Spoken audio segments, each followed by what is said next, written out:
Hello नमस्ते स्वागत छ तपाईलाई काइसे सिकु च्यानलमा।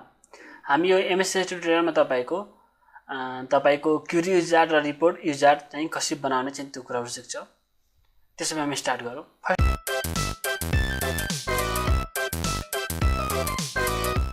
फर्स्टमा तपाईले एमएससी एउटा खोल्नुभयो, त्यसमा तपाईको अलरेडी एउटा कुनै डाटाबेस टेबल हुनुपर्छ। जस्तै तपाईको मैले प्रिभियस पहिलाको जुन पुरानो हाम्रो ट्युटोरियल छ त्यो ट्युटोरियलमा तपाईको हाम्रो स्टुडेन्ट मार्कसिट टेबल कसरी बनाउने र फर्म कसरी बनाउने त्यसमा म बताएको छु।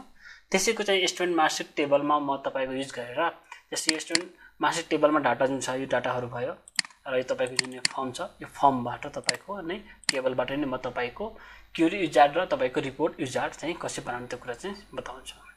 जस्तै तपाईलाई फर्स्टमा क्रिएटमा जानुलाई क्रिएटमा गएपछि तपाईको पहिला रिपोर्ट विजार्डको बारेमा बताइरहेछु, त्यसपछि चाहिँ क्वेरी विजार्डको बारेमा बताउँछु।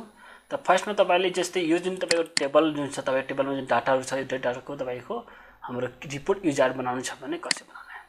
त स्टुडेन्ट मार्कसिट टेबलमा क्लिक गरेर तपाईले रिपोर्ट विजार्डमा क्लिक गर्नु होला।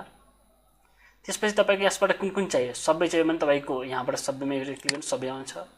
अब एकै गरेर चाहियो भने तपाईले एसएससी गर्न सक्नुहुन्छ वा सबै चाहियो भने सबै एसएससी गर्न सक्नुहुन्छ। मैले सबैको सबै लिए नेक्स्ट गरे। त्यसपछि तपाईको यहाँ सोधेछ do you want to add any grouping levels पर्दैन, नेक्स्ट गर्नुस्। त्यसपछि तपाईले सर्ट गर्नु छ भने पर्दैन। त्यसपछि तपाईको यहाँबाट तपाईको कुन किसिमको लाइट स्टाइल रिपोर्ट चाहियो भने म टेबुलर या जस्टिफायरमा यस्तो हुन्छ। टेबुलरमै राम्रो छ, नेक्स्ट गर्नुस्।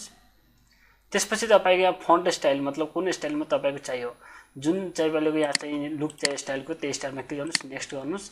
त्यसपछि तपाईको फिनिश गर्नुस्।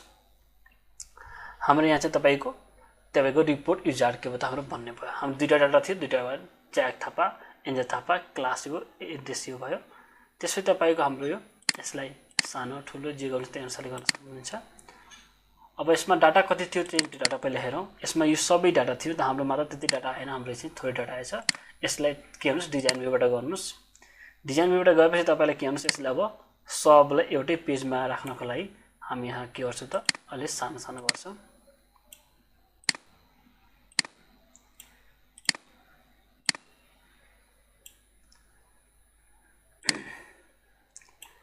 यो सबै जुन तपाईको हुड त्यसको धेरै ठुलो आइरहेछ त्यसलाई के गर्नुपर्छ हामीले अलिकति स्मल गर्नुपर्छ कि तपाईको सबै कुरा हाम्रो के होस् त एउटै पेजमा आओस्।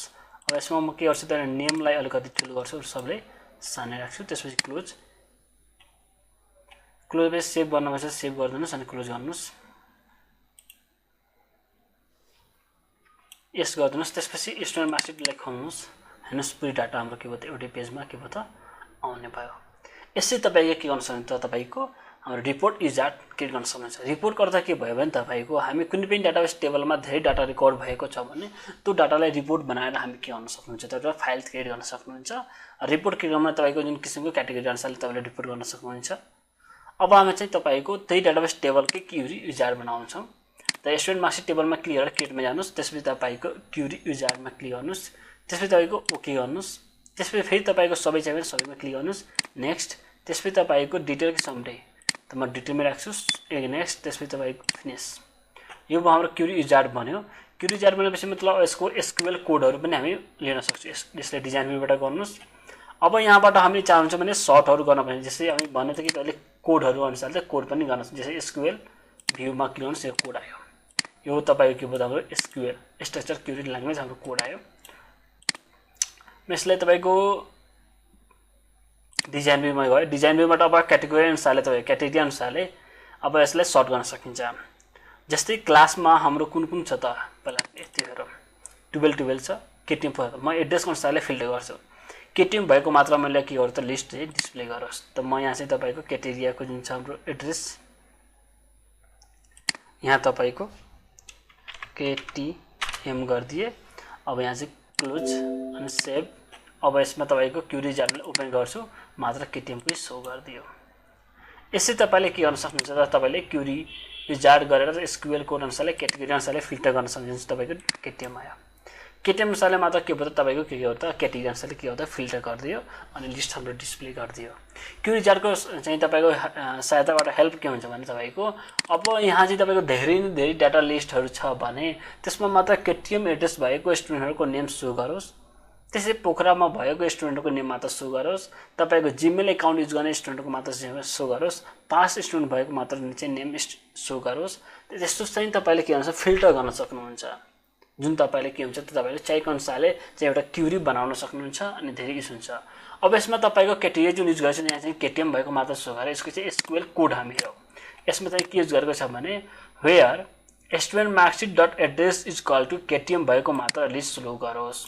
यस्तै किसिमको तपाईले के गर्न सक्नुहुन्छ त तपाईले हाम्रो क्राइटेरिया दिए अनुसार तपाईले सो गर्न सक्नुहुन्छ। यो भिडियो राम्रो लाग्यो भने लाइक र सब्स्क्राइब गरिदिनु होला। Thank you. भिडियो राम्रो लाग्यो होला भने लाइक गरिदिनु होला र प्लिज मेरो च्यानललाई सब्स्क्राइब गरिदिनु होला। Thank you.